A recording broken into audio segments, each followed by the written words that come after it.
नमस्कार, स्वागत है आपका हमारे चैनल पर। मैं हूं आपके साथ शिप्रा सैनी।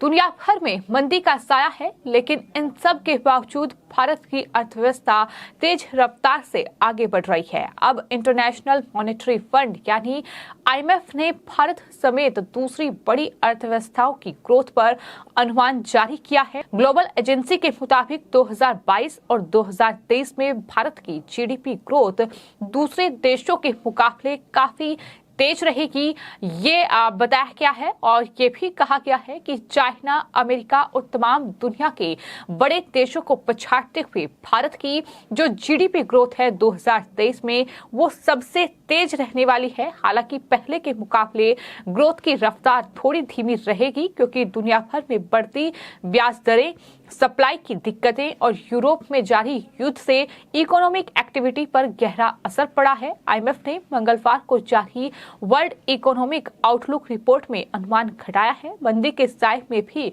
भारत चमकेगा, ये बड़ी खबर है, लेकिन इसने कहीं ना कहीं विपक्ष की परेशानी को बढ़ा दिया है। यही वजह है कि कांग्रेस पार्टी एक के बाद एक जो है ट्वीट कर रही है। तमाम निशाने वो मोदी सरकार पर साध रही है। और इसी कड़ी में जो कांग्रेस पार्टी के नेताओं की ओर से ट्वीट किया गया है, उसमें लिखा गया है कि अर्थव्यवस्था बेहाल, ये कैसा अमृतकाल। तो इस तरह से सवाल पूछे जा रहे हैं। दरअसल जो आईएमएफ के आंकड़े सामने आए हैं, जो रिपोर्ट सामने आई है, उसमें ये बताया गया है कि भारत की जो इकोनॉमिक ग्रोथ है 2023 में वो 6.1% रहेगी। लेकिन इन सब के बावजूद भी विपक्ष लगातार हमलावर है। और सबसे बड़ी बात यह है कि दुनिया के तमाम बड़े देश यानी चाइना से लेकर अमेरिका, तमाम देशों को पछाड़ते हुए भारत 2023 में सबसे तेजी से ग्रोथ करने वाली अर्थव्यवस्थाओं में शामिल होगा। लेकिन इन सब के बावजूद भी इस तरह से विपक्ष लगातार हमलावर है।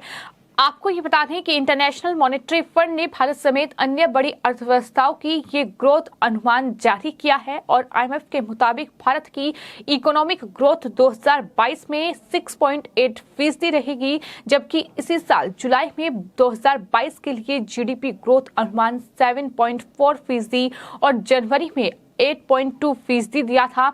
आपको यह भी बता दें कि FY22 में भारत की जीडीपी ग्रोथ 8.7% रही थी। आईएमएफ की रिपोर्ट के मुताबिक भारत की जीडीपी ग्रोथ अनुमान को जुलाई अनुमान से 0.6% कम किया गया है। दूसरी ओर दुनिया की बड़ी इकोनॉमी की हालात जो है वो बुरे हैं। जिस तरह से अमेरिका, चीन, साथ ही जर्मनी, तमाम देश जो है वो कहीं ना कहीं मंदी की मार से जूझते नजर आएंगे। ये बड़ी बात इस रिपोर्ट में कही गई है। चीन में जाहिर तौर पर जीरो कोविड पॉलिसी के चलते लॉकडाउन से इकोनॉमी पर बुरा असर पड़ा है और खास तौर पर प्रॉपर्टी सेक्टर जो है उसको बुरी तरह से नुकसान हुआ है।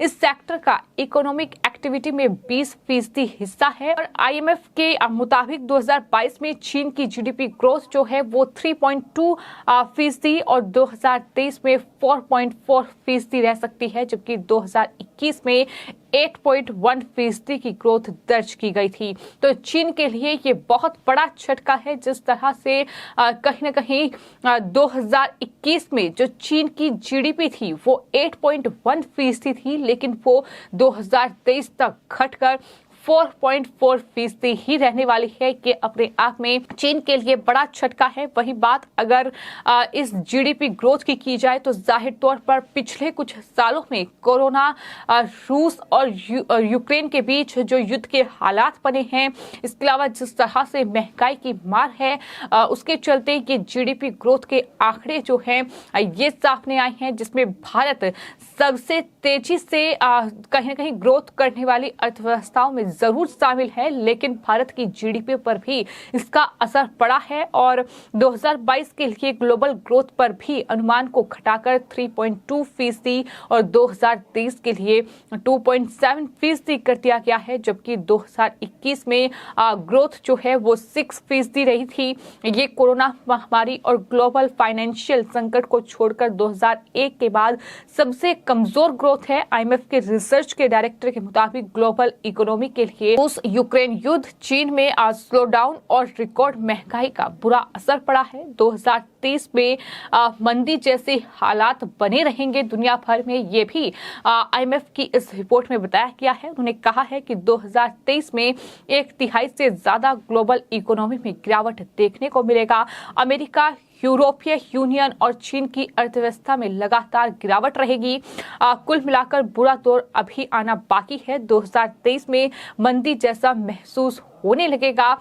IMF की रिपोर्ट के मुताबिक रूस यूक्रेन युद्ध के चलते ग्लोबल इकोनॉमी बुरी तरह से प्रभावित हुई है। इससे यूरोप में एनर्जी संकट पैदा हुआ, जिससे रहन सहन महंगा हो गया। नतीजन इसका असर अब इकोनॉमिक एक्टिविटी पर पड़ रहा है। तो कहीं न कहीं दुनिया के तमाम देशों की इकोनॉमी पर इसका असर पड़ा है। और जहां तक बात भारत की है, तो आपको ये बता दें कि दुनिया जहां रूस यूक्रेन संकट के बीच जो गैस का संकट गहराया है, जो तमाम अन्य खान पान की चीजों का संकट गहराया है, उससे जूझ रही है।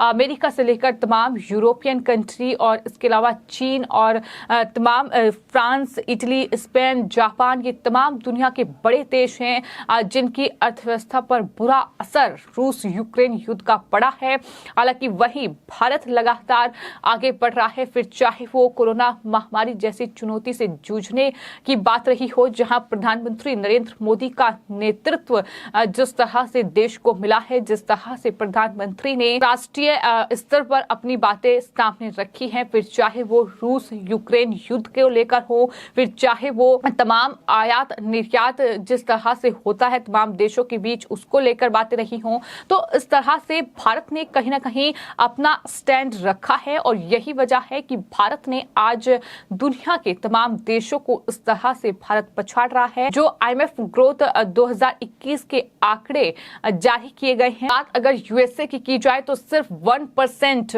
जो है इकोनॉमिक ग्रोथ रहेगी। इसके अलावा Germany -0.3%, France 0.7%, Italy -0.4%, Spain 1.2%, Japan 1.6%, UK 0.3%, Canada 1.5%, China 4.4%, तो वहीं इंडिया 6.1% इकोनॉमिक ग्रोथ जो है 2021 में भारत की रहने वाली है।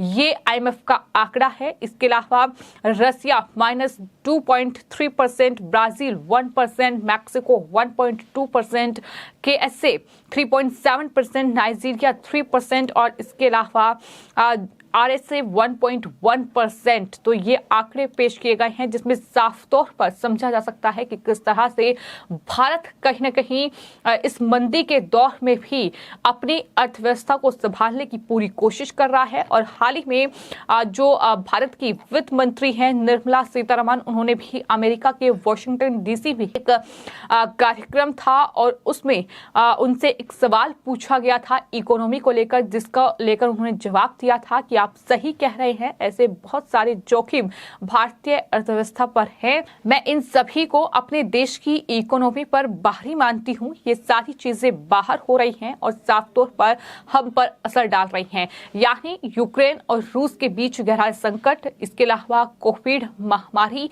तमाम ऐसे चीजें हैं। फिर चाहे वो उर्वरक की कीमत हो, ऊर्जा, न केवल कीमत बल्कि उपलब्धता, ये तमाम चुनौतियां दुनिया भर के सामने हैं और यही संकट भारत के सामने भी गहराया हुआ है। लेकिन इन सब के बावजूद कहीं ना कहीं भारत दुनिया के तमाम देशों को ये बता रहा है कि जहां युद्ध और जैसे हालात दुनिया में बने हुए हैं रूस और यूक्रेन के बीच, जहां अमेरिका और तमाम जो देश है वो कहीं ना कहीं इस युद्ध में जिस तरह से आग में घी डालने का काम कर रहे हैं, असर उन पर भी पड़ रहा है। लेकिन भारत वहीं शांति की अपील कर रहा है और भारत इन सब से दूर कहीं ना कहीं अपनी अर्थव्यवस्था पर फोकस कर रहा है। फिलहाल आपकी इस पूरे मामले पर क्या राय है, हमें कमेंट बॉक्स में जरूर लिखें और चैनल को सब्सक्राइब करें। धन्यवाद।